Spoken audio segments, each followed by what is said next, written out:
explaining physics in heels. Hello, I am Professor Diva, and this is my podcast, Professor Diva's Private Tutoring. How would you like to spend some time with me, one-on-one? Let's do it.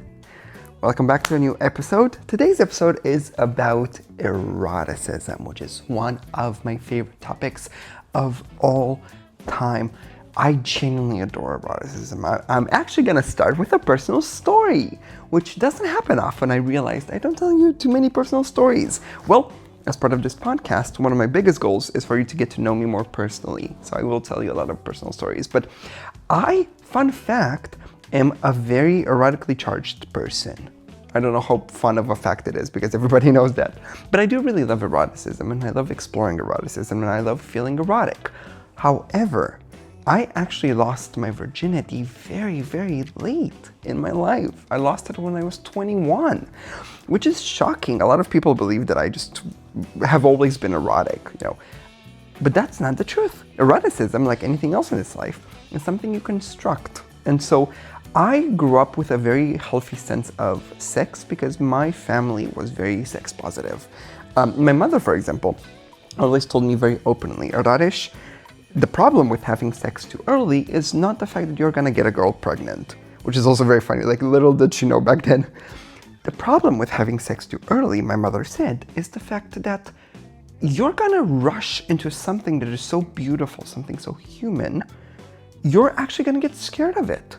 You're gonna do it once, you're not gonna enjoy it, and then you're gonna be scarred for life, and you're never gonna have the proper intimate pleasure that you should have when having sex. And that really stuck with me. I've always, my whole life, I've always wanted to really understand what proper sex is, because eroticism is gorgeous. It is truly one of the most human things possible because it is built on human connection. And so I always thought my mother's words were very wise. I never was cautious about sex because of the physical repercussions, but more so because of the emotional repercussions. So I always waited for not necessarily the right time, but for the right feeling. I really told myself, Radish, I want you to only have sex once you get a genuine desire for it. Like when you really feel it in your body, like, I want this, I really want this, I'm beyond excited. There was a Jamila Al-Jamil talk at some point on YouTube that I loved to death, and she said, anything less than truly enthusiastic means no. And I love that. Anything less than truly enthusiastic, that is the best philosophy when it comes to having sex. Truly. And so that's when I told myself, Radish, you're only going to have sex once you feel this genuine, profound enthusiasm for it. Which was shocking because, first of all, I come from Romania. I was born and raised in Romania. I lived there for the first 19 years of my life. And Romania, as part of Eastern Europe, has a very, very, very conservative culture, and especially when it comes to sex and homosexuality. And so I grew up in a world where sex was not only taboo, but it was just unspeakable. It was vile. It was evil. You weren't even supposed to make allusions to it. Like, we all had to deny ever having had sex, even though we are all human beings. And so despite that incredibly conservative culture, everyone around me was having really immature sex. Everybody around me was having sex, starting their sex lives at, 12, 13, like incredibly extreme cases around me. And there wasn't just a social pressure to do it. There was also a cultural pressure. There was a sense of adulthood. There was a sense of that you are delaying the inevitable by not having sex, that you are refusing to grow up, you're refusing to actually learn about the real world, because the real world of adults is built on sex. And I always found that very futile. I always found that very disappointing. And of course, I waited for the proper feeling, the proper sensation. And I even waited during college. I just didn't have a strong enough feeling to do it. And then when I was 21, which again is very late, consider that some people lost their virginities at 13 and I lost it at 21. So 8 years after most of my peers. However, at 21, I had a moment where I could really just feel it. It was a summer when I was doing research on campus. I was paid to do research on campus. First time ever getting paid to do research. That was a huge milestone in my life as a young physicist. And I felt it. I was 21, young and beautiful and energetic in Los Angeles, one of the most homosexual cities in the world, if not the gay capital of the world. And I had it. I had that instinct, that feeling that I am beyond excited to do it. And everybody talks about their first time as being awkward, uncomfortable, even painful. Everybody talks about the fact that they didn't know what to do for the first time, that it's just something you get out of the way. Fun fact, because I waited for so long, I knew exactly what to do. It's remarkable in film, you have this very abrupt transition from two people just interacting and then two people having sex. Like the transition is incredibly abrupt in film. And so I really expected, because film was the only source of display of eroticism I ever had, basically, in poetry, but that's another story. I expected the transition with a person from not having sex to having sex to be incredibly rough, but it wasn't. My first time was brilliant. It was playful, it was exciting, it was natural, it was organic, it was smooth. The transition from not having sex to having sex was so seamless. I didn't realize I had already had sex until after I had sex for the first time. It was genuinely remarkable. I remember gaining consciousness at some point during the act of it all, and then when I was naked, and that's when I realized, like, wow, this just feels organic. I finally get it. This thing that adults and teenagers have been talking about for so incredibly long, this thing that has been mythologized beyond comprehension, is as organic as it gets. It is as human as it gets. I feel human. So I'm beyond grateful to have waited, to not have listened to anyone. But then again, in my life, I never listened to people's opinions of the world. I always hate their opinions because they're always built on shame, on not even simplicity, just minimalism. I don't want to live a minimalist life. I want to have fun. I want to enjoy the best things that life has to offer. And so, same thing with sex. I don't want sex to be a physical activity. I don't want it to be a ritual, a physical ritual or a recipe. I want it to be an opportunity for human connection. And so, first time, brilliant. I felt like a fish in water. I felt genuinely so playful, so explorative. I was exploring. I knew exactly what to do. I knew exactly how to interact. It was almost like a language that I always knew how to speak. And that was the first time I found another speaker to practice the language with. Gorgeous, beautiful. I remember it very fondly. Funny enough, I texted my mother right afterward and I told her, "Mommy, I finally had sex." Mind you, I was 21. So I texted her and I said, "Mommy, I finally had sex." And her response was, "Oh, finally." So my mother wished I lost my virginity sooner, but that is the kind of mother that raised me. So I'll take it. But yeah, that's why eroticism has a very special place in my heart, because I've always had a good experience with it, which is very, very powerful. And I've had a very good experience with it because I've always thought about it very deeply. And this brings me to what eroticism actually is. Because we have a lot of words: erotic, sexual, pornographic. Eroticism is different from sexual, and that's very important to specify. So when we say something is erotic, what we mean is that it hints at the act of having sex without explicitly describing or talking about the physical act of having sex. If something describes or talks about the act of having sex, then that is sexual. So, sexual is very open, very clear-cut. Erotic is hinted. And that's why in art we portray eroticism, not sexuality. Because eroticism is the tasteful, artistic way of hinting at something. Because, right, double entendres are erotic. Lingerie is erotic. It is not sexual. It doesn't talk about anything explicitly, but it does make you think about the act. Flirting is erotic. Dancing is erotic. And so the things that we love most about sex, funny enough, are not even about sex itself. They're actually erotic, not sexual. And I really dislike greatly the fact that in today's society, it feels almost like we have lost the art of eroticism. Like nowadays, social media is so attention grabbing. The whole philosophy of social media is that you need to grab someone's attention. And to grab someone's attention, you need to show them something that they already know. People will never react to novelty the way that they react to comfort and to experience and to relatability. Eroticism is about putting a new spin on something that you know. That's not gonna do well on social media. People need to only react to things they already know, because that's what doom scrolling is, right? You take in so much information, you don't want to be overstimulated. You want to be pandered to. You want to be, validated. That's why we only portray sexuality and not eroticism, because everybody knows sexuality. Everybody already has seen everything there is to portray about sexuality. And so it just gets the point across. It grabs your attention, your system recognizes it, you engage with it, and then you move on. That's also why pornography now is omnipresent. It is everywhere. Why? Because it is that simple to explain. If I were one of my, and this is where I recommend the book, yay, Professor Diva recommends the book. One of my favorite books of all time is called Chinese Erotic Poems, and it is a collection of erotic Chinese poems from all Chinese history. An absolutely brilliant book. It is an anthology. One of my favorite poems from that book talks about raising your mosquito net for someone, and then asks, when will I have 2 pillows again? Get it? First of all, when will I have 2 pillows again?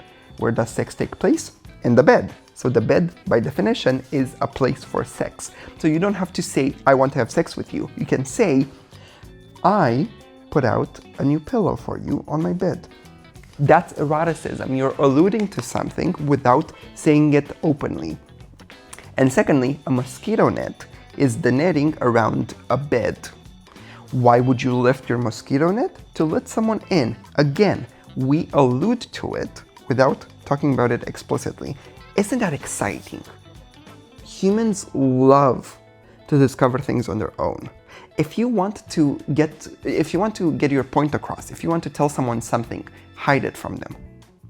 Never tell a person your point explicitly.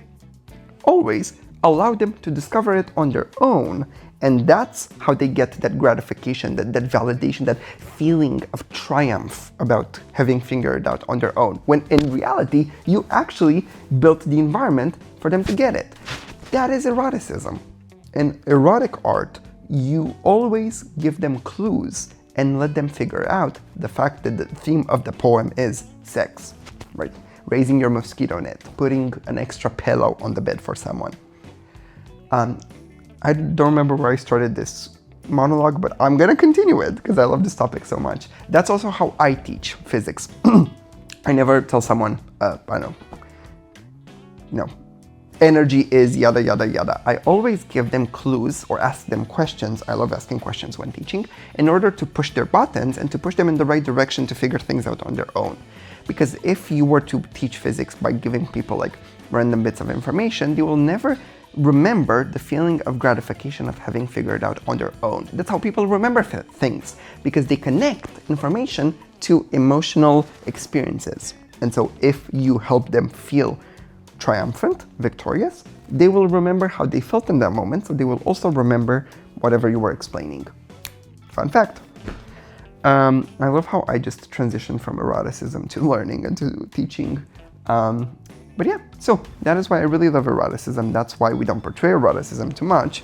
Oh, but you know what? Speaking of eroticism and teaching, eroticism means exploring. It means, because we always associate eroticism with authenticity and with truthfulness. Let me make sure my microphones are doing well. They're doing well. Eroticism is authenticity, right? We always say the naked truth. The naked truth. Why? Because we associate putting clothes on your body to putting up layers on your soul emotionally. So when you're dressed up, it's like you have a guard, a shield, right? You have protective layers. That's why we associate eroticism with truthfulness, right? We use the same word, intimate, for both physical closeness, but also emotional closeness. So eroticism is the true authentic form of human beings. That's why I love it so much. To explore your eroticism means to explore your authenticity, to explore who you are, to explore what you stand for, what you like, what you don't like, how you connect with other people. That's why I love heels dancing so incredibly much. Heels dancing is about eroticism, right? It is a very erotic dance style. It is not sexual. It is erotic because there's no act of having sex involved. However, the brilliant thing about heels dancing is that you as a dancer are exploring how your body moves. How, with your body, you can create pleasure for both you and the people watching you. That is wonderful. Pleasure is wonderful. And that's heels dancing. How do I use this thing that I have, that I was born with, that I sculpt, that I model, that I take care of, in order to make both myself and someone else happy? Isn't that a wonderful philosophy about heels dancing? Isn't that absolutely wonderful? And that's the brilliant part about it, is that if you, in heels dancing, if you portray your own pleasure first, you're doing it well.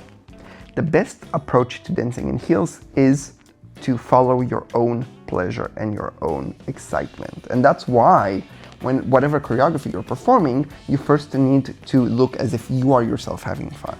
And that's why people will just join in, because everybody wants to have fun once the person that is the source of the pleasure is having fun too.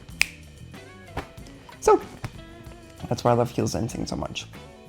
What else? Let me think. Oh, I really wanted to talk about this. What's remarkable is that, unfortunately, right now, pornography is everywhere. But pornography is a really broken down vision of sex. It is genuinely just a physical recipe where none of the steps actually connect to one another, right? You kiss, then you do more, and then you go fully, and then you finish. And it's unfortunate because pornography is everywhere, and it is just uncensored, unbridled,